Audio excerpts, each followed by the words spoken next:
नाज़रीन ख़बर ॾींदी आहियां कि कादरपुर वेझो ॻोठ जानन वासू जे रहवासियुनि बासरन वॾेरे ख़िलाफ़ एहतजाज तदारक जो मुतालबो।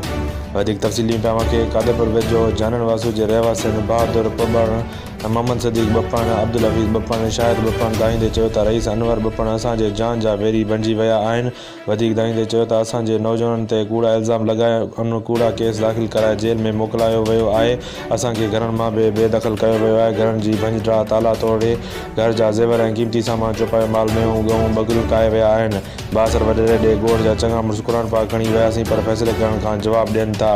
वॾेरो अनवर असां खां 50 लख ऐं हिकु संग चटी हितां घर ख़ाली करे लॾ पलाण करे वञो पोइ फ़ैसिलो कंदुसि। असां वस वारनि वज़ीर आला सिंध, IG सिंध, SSP घोटकी खे अपील करियूं था त शफ़ाफ़ जांच कराए इंसाफ़ कयो वञे। असां दरबदर ज़िंदगी खां आज़ाद थी पंहिंजो घरनि में वापसि अचूं। Jahangir Abro 90 news bureau chief Sindh.